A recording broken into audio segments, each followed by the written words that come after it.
どうも、クビチャンネルです。今日は嫁の L 版借りれるので雪山に行って車中泊します。軽自動車ですが、エンジンはターボ、4輪駆動でスタッドレスタイヤ履いているので走行性能は安定していますが、移住したここ富山県の山は豪雪地帯です。早速体感してみます。この嫁の L 版、普段は家族でご飯行ったり買い物行ったりと大活躍しています。そしてたまに車中泊仕様へとトランスフォームできるよう DIY しています。今普段使い状態なので車中泊仕様に変えていきます。これがベッドの台とマット、これがテーブルです。普段はこんな感じでガレージに置いています。まずはリアの台をここに設置します。こんな感じでセカンドシート立てたままでもこのリアの台は置けるように作りました。まずはフルフラットにします。そしてマットなんですけど、これホンダ純正のマットです。でこれだと結構寒かったんで下に断熱シートを敷いてます。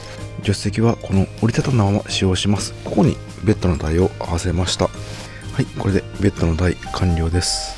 これ当初走行中ずれたりしましたんで、この間に木を入れてます。こんな感じです。リアも木の端材を入れてこの動かないようにしています。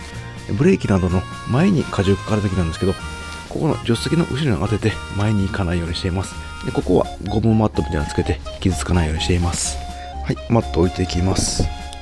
マットの裏にも端材をビスで留めて動かないようにしています。最後助手席の上のマットは置くだけです。はい、これでベッド完了しました。これ一個一個分割しているのは下に収納できるようにです。最後このテーブル、足は折りたたみ式にしています。このテーブルでパソコンしたり車中飯の調理します。有効ボードはもうずっとつけっぱなしにしています。最近この有効ボードでいいアイテム見つかりました。すごいちっちゃいピンみたいなものなんですけど、これこんな感じで穴に刺せます。これ自分実際に刺して使用しているところなんですけど、こんな感じで輪ゴムを固定できます。で反対側はこんな感じでフックにしておけば簡単にこのゴムが外れます。で固定できます。でこっち側もこのピンで留めて反対側フックみたいな感じで使用しています。でこれ取るときはニッパーでつまんで引けば簡単に取れます。これで普段は家族使い、週末はキャンピングカー仕様へと2つの役割の N 版になりました。それでは出発します。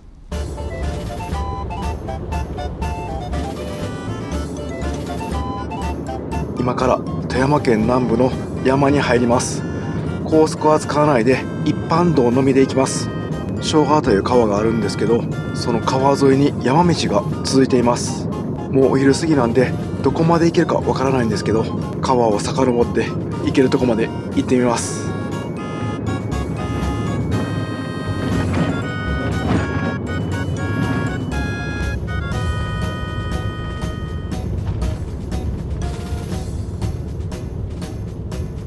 現在富山県の本当に最南端ぐらいに行ってるんですけど、もうちょっとしたらですね、五箇山という場所があります。そこを通過するんですけど、なんかですね、めちゃくちゃ美味しい豆腐が売っているそうです。立ち寄って購入したいと思います。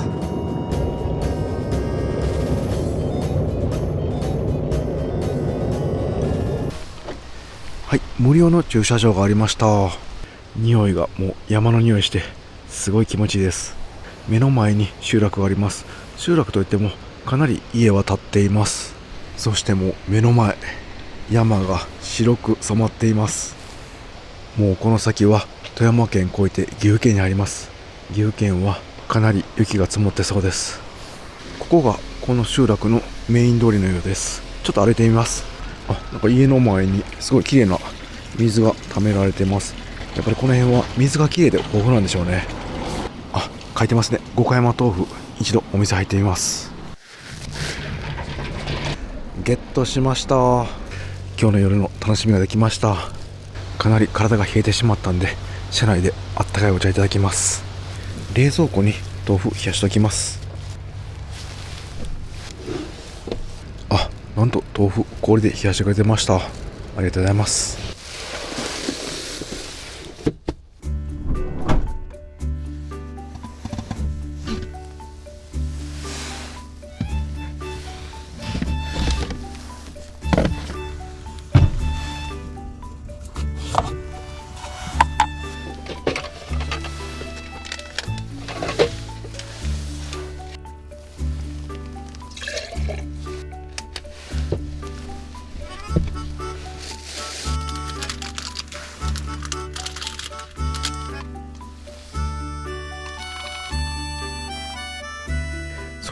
熱々のお茶と和菓子いただきます。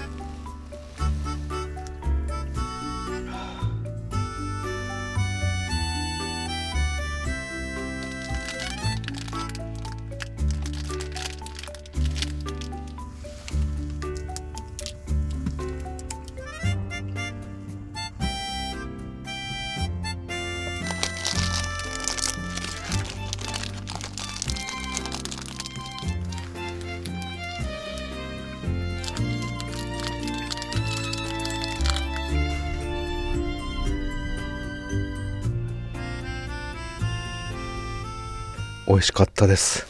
ごちそうさまでした。ゆっくりしていたら暗くなってきました。現在の外気温は5度です。日が落ちるとさらに温度が下がってきました。今回車中泊時の目隠しなんですけど、フロントはシェードします。そしてこちら側はカーテンを設置しています。やっぱりカーテンを設置していると一瞬で閉まるんで楽ですね。で、運転席後ろのカーテンはこんな感じで木の棒を刺しています。ここはマグネットつきますんで、こんな感じでマグネットのフックを利用しています。ここの穴に棒を通しています。反対側はこんな感じでクリップですね。ここに刺してカーテンフックを留めて固定しています。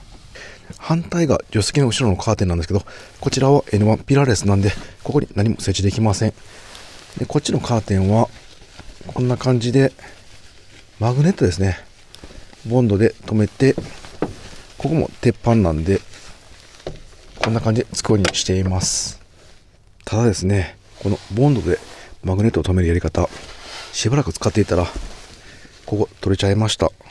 乱暴にパーって取っちゃうと取れてしまったんで、やっぱり接着力はそこまで強くなさそうですね。またボンドを塗るか何か対策考えてみます。まもなく日没なんですけど、進めるとこまで進んでみます。この先にも車中泊スポット何個かあるようなんで、大雪で走行困難だったり疲れたら適当に休憩します。思っているより暗くなってきました。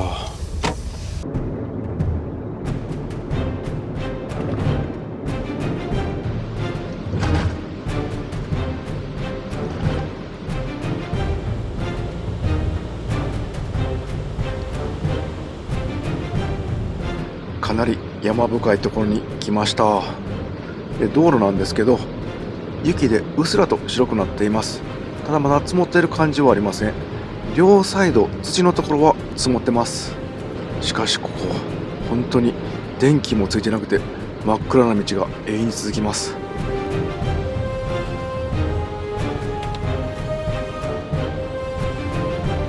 今道路の電光掲示板で0度と表記されていました。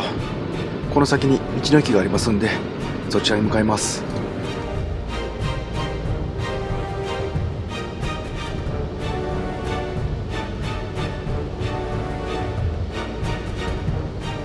駐車場すごい広いですね。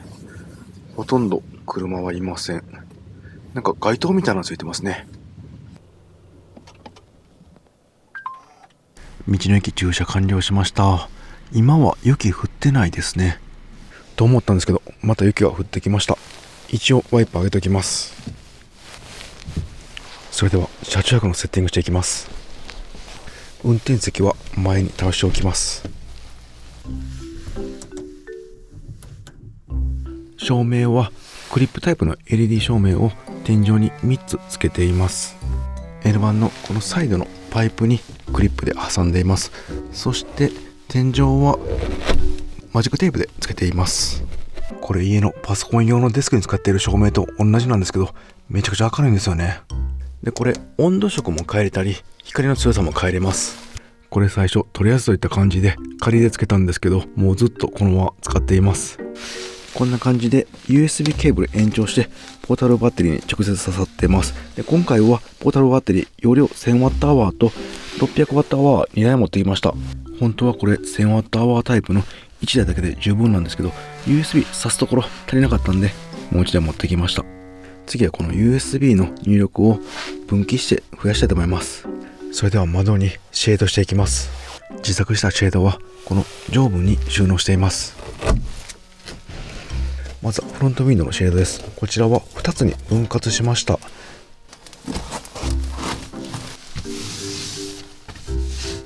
サイドのシェードは3つに折りたたんでます。かなり分厚いシェードです。でこんな感じでテープつけてますんで、取り外すのも簡単です。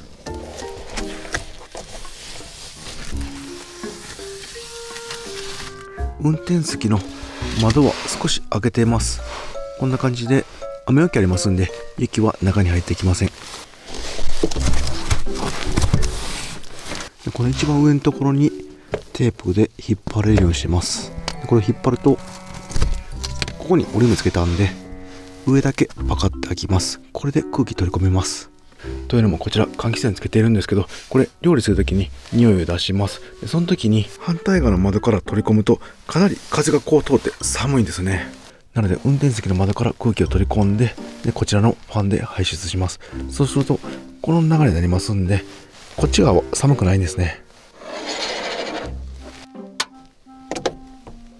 あとはリアのシェードなんですけど、このベッドとリアドアの間に収納しています。マジックテープでつけています。こちらも分厚めのシェードを自分でカットしました。中にマグネットを埋め込んでます。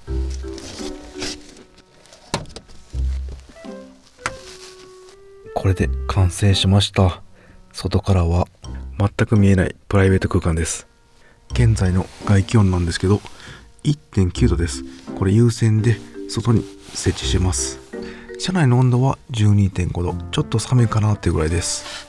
やっぱりこの足元ですね、車体下から冷気がどんどん上がってきているのが分かります。早速暖房をつけます。暖房はカセットガス暖房、岩谷の風暖持ってきました。これめちゃくちゃあったかいんですよね。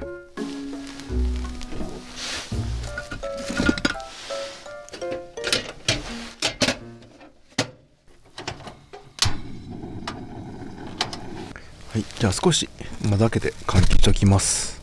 それでは一酸化炭素警報器も一応セッティングしておきます。おお、や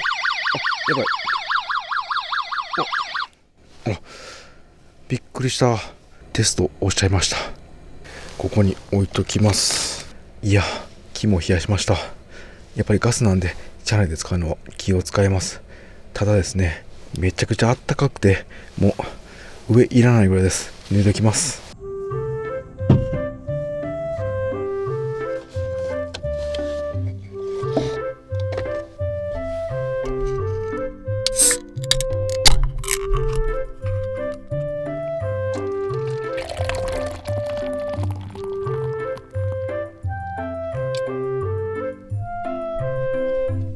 それではいただきます。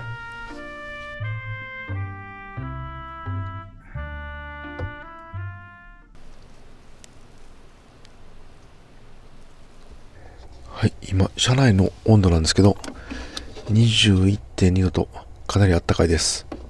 風暖は一旦切っときます。また寒くなったらつけます。少し前にこの N 版のテーブルのサイズを教えてほしいとコメントがありました。自分も覚えてないのでサイズ測ってみます。奥行きが約40センチ、横幅が91センチ、結構大きめのテーブルにしました。こちらの板なんですけど、ホームセンターに売っていて何も加工していません。もうそのまま足つけて使いました。そしてこのベッドなんですけど、長さが助手席の上に置いているマットからこのリアの一番端まで196センチです。で、横幅はこだわりました。今の状態で約64センチ。そして上半身だけこのマットを横に入れて幅伸びるようにしました。こんな感じでマットが横にずれるようにしました。そしてずれてできた隙間にこのマットを埋めます。はい、これで横幅約72センチまで広がりました。幅を70センチまで拡張することによってかなり快適に眠れるようになりました。ここはこだわりました。それではお腹空いたんで晩ご飯にします。もうかなり寒くなってきたんで、この温まる味噌煮込みうどん今日は持ってきました。そして先ほど購入した五箇山の豆腐、これこんなに大きくて250円です。これを味噌煮込みうどんの中に入れたいと思います。残りはそのままいただきます。そしてもう一つ、これもかなり大きいんですけど、揚げ出し豆腐も売っていました。こちらも入れてみます。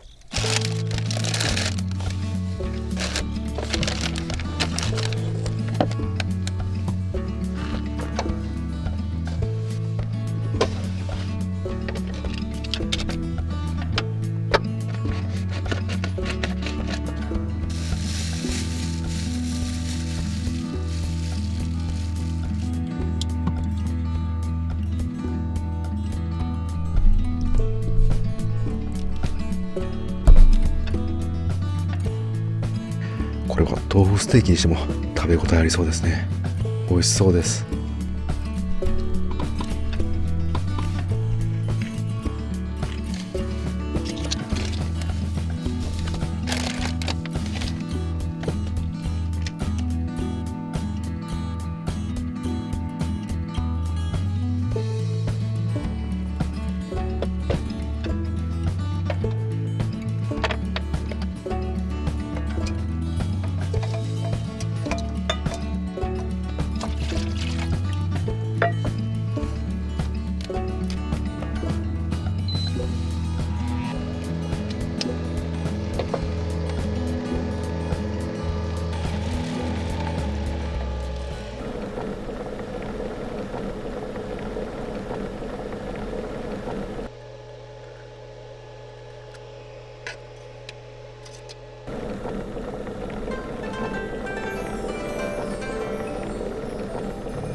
めちゃくちゃ温まりそうです。で、豆腐もそのままいただきます。それではいただきます。で、豆腐に醤油かけます。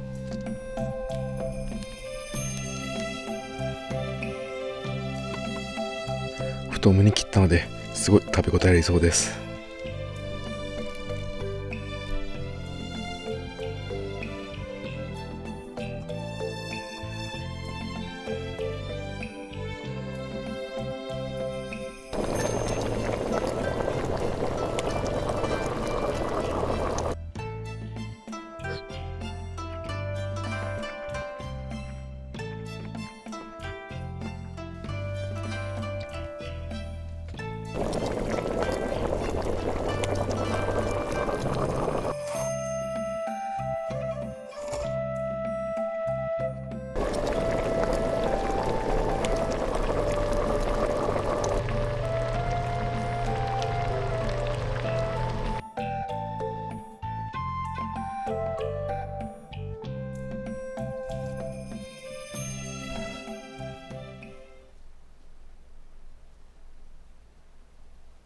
ごちそうさまでした。いや、美味しすぎて汁まで全部飲んじゃいました。あとはこちらはもう捨てるだけで、このシラカップだけウェットティッシュできれいにして片付けます。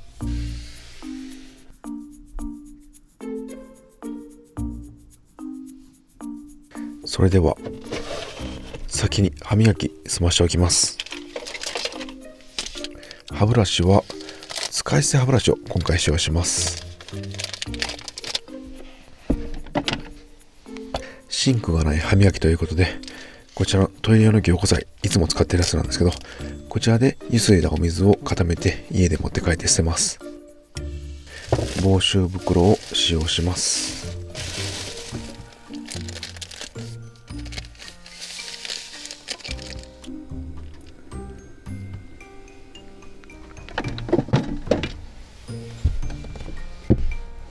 今日のシュラフなんですけど、ランが持ってきました。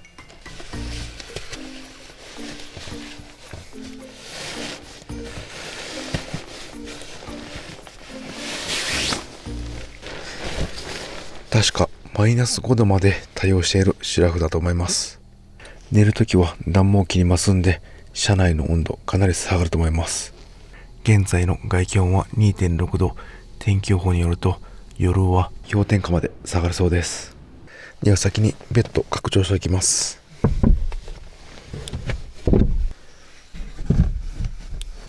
この枕の中にパジャマ入れています。あったか。ベッドの幅もちょっと余裕がありますんで、これならぐっすり眠れそうです。先週軽キャンピングカーインディ727で雪が降ってる中車着したんですけど、やはり L マンと比べると断熱しっかりしてるんで気温下がるのがゆっくりです。一方この L マンは暖房を切ると一気に温度が下がります。なので頻繁に暖房をつけたり消したりしました。ちょっと調整難しかったです。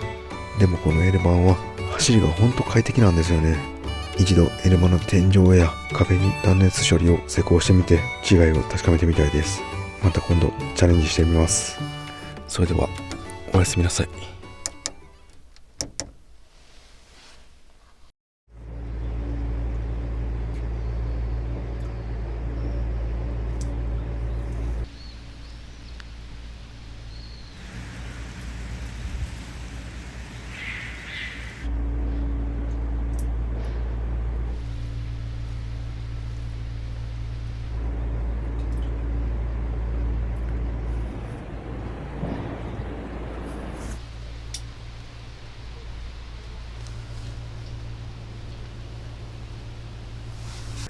おはようございます。寒いです。このシュラフ、ちょっと頭まではかぶってなかったんで、だから少し空気が入ってきました。顔がひんやりしました。こんな感じでフードもありますんで、顔もすっぽりシュラフの中に入ればあったかったかもしれません。ただ結構身動きしにくくなるんですよね。現在の車内の温度が6度、外気温が 1.2 度。この窓にあったシェード、断熱効果かなりあったようです。このシェードがなかったら外気温より車内は下がってると思います。朝の放射冷却もありますので、車内はめちゃくちゃ冷えるんですよね。窓の方は結露でびっしょりですね。外は雪降っています。寒くて動けないんで、とりあえず風暖つけます。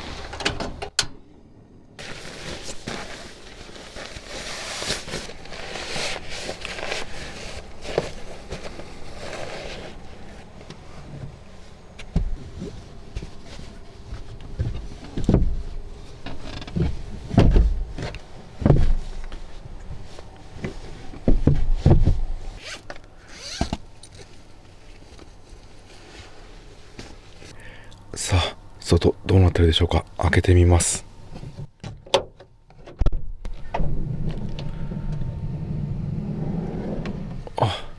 雪が降っていますね。寒っ。うわー、すごいな。昨日着いた時は暗くて何も見なかったんですけど、すごい山が絶景です。で、反対側もすごい標高の高い雪山で山に囲まれてますね。で、駐車場は現在トラックが2台休憩されています。道の駅の横には温泉もあるみたいなんで、後で見てきます。車には積もってないんでワイパーはもう戻しておきます。道路にも雪は積もってないんですけど、氷点下まで下がってるんで凍結してそうです。運転気をつけないとダメですね。で、山なんですけど、まだ下の方は紅葉が残ってます。で、その上はもう紅葉もなくなって完全に雪一色です。めちゃくちゃ綺麗ですね。太陽は雪雲にうっすら覆われていて少ししか見えません。ここ少し高台になってまして、下に街が見えます。この屋根が白くなった街並みの雪景色もすごい綺麗ですね。山と山に囲まれた集落なんで、この霧が雲海のようになっています。これは早朝しか見えないんで早起きしてよかったです。それでは車内戻って朝食いただきます。朝ごはんなんですけど、昨日の五箇山豆腐、こちら余っています。で、これをステーキにしてご飯と味噌汁も作って五箇山豆腐のステーキ定食にします。まずはレトルトのご飯を炊飯器で温めていきます。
すごい醤油の香ばしい匂いがしてます。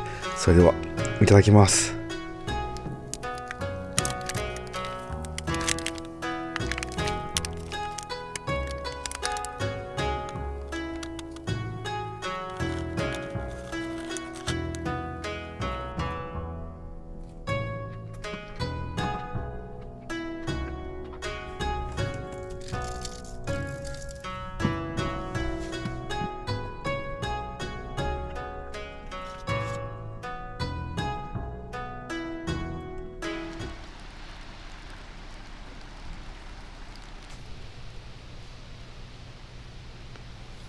ごちそうさまでした。美味しかったです。ポータブルバッテリーは2台とも約半分残っています。今年の冬初めて N 版で車中してみました。N 版での車中時代もすごい久々でした。今回の車中で思ったのが寒かったですね。やっぱりボディは鉄板なので熱は去りやすいです。窓ガラスにシェードすることによって断熱性能はかなり上がってるんですけど、まだまだ改善の余地がありそうです。特にフロントウィンドウのシェードはちょっと持ち運びをしやすくするために薄いシェードでコンパクトにしています。こんな感じでかなり薄いシェードです。なのでフロントウィンドウの方に外のシェードもやってみたいですね。今回持ってきていたんですけど、やるの忘れてました。次の N 版での雪の車中の時はセッティングしたいと思います。シュラフの改善もしたいと思います。今日使っていたこのマイナス5度まで対応のナンガのシュラフ、それのもう一つ外側に安めの大きめのシュラフをかぶりたいと思います。二重にすればだいぶ保温効果は上がると思います。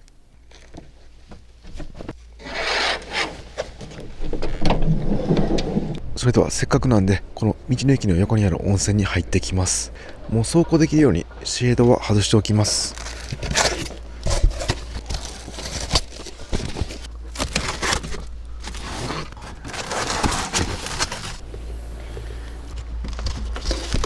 リアのシェードは折りたたんで、ここにマジックテープ貼ってます。で、ここにも貼ってます。ここにくっつけます。はい、これで OK ですね。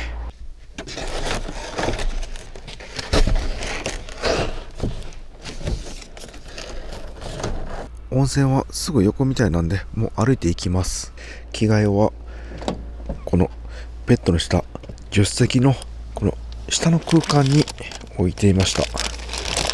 ここも結構スペースあります。ここが道の駅になります。綺麗なトイレで24時間使えました。この中に無料の足湯があるんですけど、現在有料不足のため足湯を停止していますとのことです。お土産コーナーもありますね。後で寄ってみます。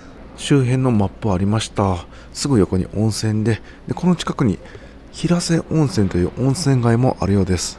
ちょっと面白そうなのがこの旧遠山家民族館合掌家屋の家の中に入れるようです。温泉入った後寄ってみたいですね。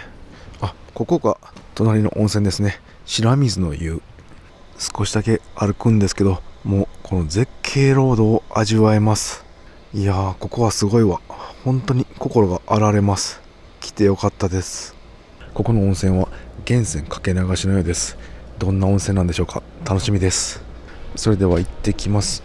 あれ、本日休止。あ、有料不足により露天風呂が休止しているようです。普通の温泉は入れるようです。ああ、よかった。気も冷やしました。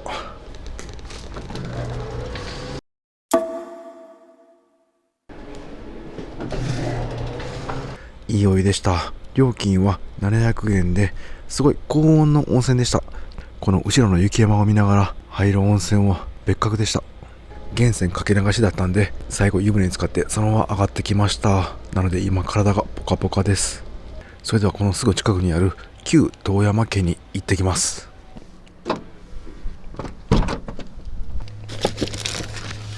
それでは安全運転で再出発します。この辺なんですけどね。あ、これですね。右手に見えるやつ。ここが旧遠山系住宅です。すごい山の中にあります。なんか冬眠していない月の雲が出てきそうな感じですね。ちょっと注意しながら行きます。なんか料金300円で家の中見れるようです。この屋根すごい迫力です。もう想像以上に高いです。合掌造りの屋根、これで雪が勝手に落ちていくようになってるんですね。ここが玄関っぽいんですけど、ドア閉まってます。あ、ダメですね。臨時休業中です。いや、かなり雰囲気あるんで入ってみたかったんですが、残念です。180年前、この豪雪地帯でどんな暮らしをしていたのか見たかったんですが、また次回にします。なんかこの辺の家ってあんな感じで板が張ってるんですね。もしかしてここぐらいまで雪が積もるんですかね。さっきの道の駅で気になった食べ物ありましたんで、お昼ご飯がてらにちょっとやります。はい、戻ってまいりました。いい匂いしてます。これ気になるんですよね。スタッテ汁って読むんですかね。飛騨地域に伝わるスタッテ汁は茹でた大豆をすりつぶしたスタッテに味噌や醤油などを加えた汁物です。すいません、このスタッテ汁って売り切れてるんですか？はい、今売り切れてます。あ、そうですか、わかりました。残念ながら売り切れでした。また次回のお楽しみにしておきます。はい、すいません。代わりに美味しそうなもん売ってたんで買ってきました。でもシェード外してますんで、この絶景見ながらお昼ご飯いただきます。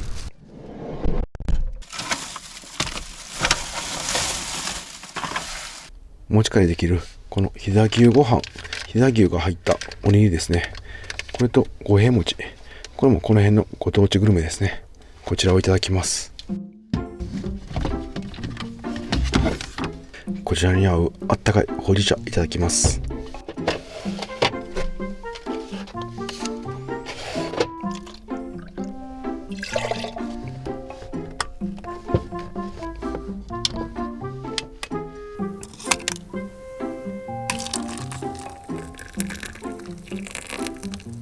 それではいただきます。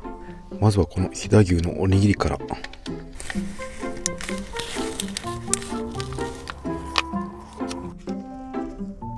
あ、すごい素朴な味です。醤油ベースなんですけど、ちょっと焦がしてくれてます。で、この飛騨牛の風味がすごい口の中いっぱいになって美味しいです。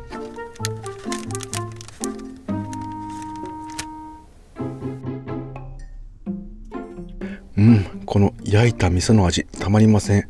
甘いんですけどちょっと香ばしいんですよね。で、ごまも乗ってあって、そのごまも焼いてるんで、口の中がお餅と香ばしさでいっぱいになります。これはデザートというよりご飯ですね。